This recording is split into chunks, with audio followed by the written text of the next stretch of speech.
இந்திய அரசியலில் மிக மூத்த தலைவர்களில் ஒருவரும் சுதந்திர போராட்ட வீரருமான நல்லக்கண்ணு அவர்கள் இன்று தன்னுடைய 101வது வயதில் சென்னையில் காலமாகியிருக்காரு.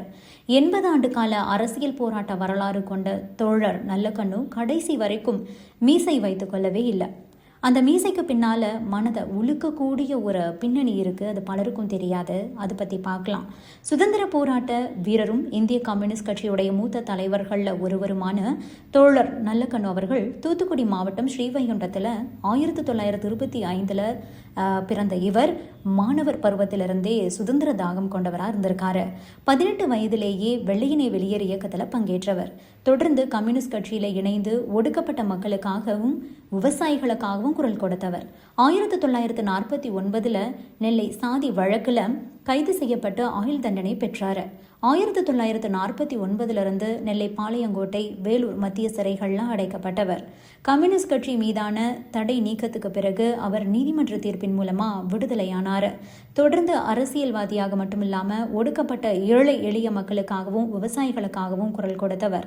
தமிழகம் முழுவதும் அவர் கால்படாத இடங்களே இல்லை அப்படின்னு சொல்லலாம். அந்த அளவுக்கு அவருடைய கால்கள் தமிழகம் முழுவதும் பயணப்பட்டது.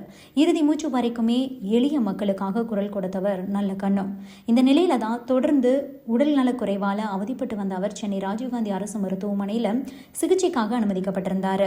வயது தளர்வு காரணமா அவரது உடல் உறுப்புகள் ஒவ்வொன்றா செயலிழக்க தொடங்குச்சு. இந்த நிலையில தான் இன்னைக்கு நண்பகல் 1:55 மணி அளவில் நல்லக்கண்ணு உயிர் பிரிந்ததா மருத்துவமனை நிர்வாகம் அதிகாரப்பூர்வமாக அறிவிச்சிருக்கு. இதனையடுத்து அரசியல் கட்சி தலைவர்களும் பொதுமக்களும் தங்களுடைய கண்ணீர் அஞ்சலியை நல்லக்கண்ணு அவர்களுக்கு செலுத்திக்கிட்டு இருக்காங்க. மீசையில்லாத நல்லக்கண்ணுவை தான் நாம் அதிகமாக பார்த்துருப்போம். அதற்கு பின்பாக ஒரு கொடூரமான மனதை உருக்கக்கூடிய பின்னணி இருக்கு. நெல்லை ஜாதி வழக்குல நல்லக்கண்ணு அவர்கள் கைது செய்யப்பட்டு விசாரணைக்கு உட்படுத்தப்பட்ட போது மிகப்பெரிய மீசை வச்சிருந்தாராம். அப்போது காவல் அதிகாரிகள் அவரது கூட்டாளிகள் பற்றி விசாரித்து ஒவ்வொரு மீசை முடியையும் கையாலேயே பிடுங்கி எடுத்திருக்காங்க.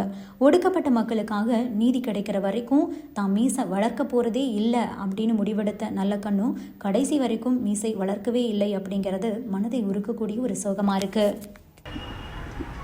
அவர் வாழ்ந்த இந்த பூமியில், இந்த மண்ணில் அப்படிப்பட்ட ஒரு தமிழன் வாழ்ந்த சரித்திரம் வாழ்ந்து கொண்டிருக்கிற சரித்திரம் படைத்த ஒரு தமிழன் வாழ்கையில் நானும் இங்கே மூச்சு விட்டு கொண்டிருக்கிறேன் என்று நினைக்கும் பொழுது எனக்கு பெருமையாகவும் என்னை நினைத்து வெற்றி தலைகுனியவும் செய்கிறேன். அப்படிப்பட்ட உன்னதமான எளிமையான போராளி மிகவும் மனதுக்கு வேதனையாக இருக்கிறது. சிறுநீரகங்கள் செயலிழந்து விட்டன என்று சொல்கிறார்கள். டயாலிசிஸ் பண்ண முடியாது என்று சொல்கிறார்கள். முகமெல்லாம்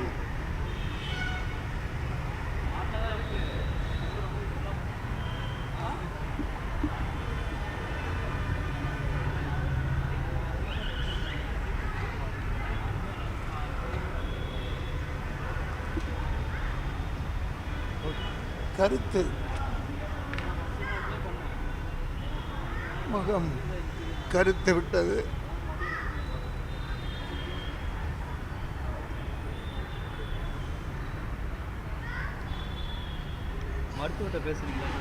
ஒரு மாபெரும் மாத்தமிழன் போராளி.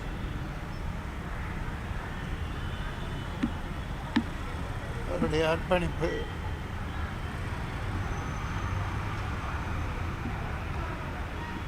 ஈடு செய்ய முடியாதது. அன்னார் இன்னும் அந்த இறைவன். Subscribe to One India and never miss an update.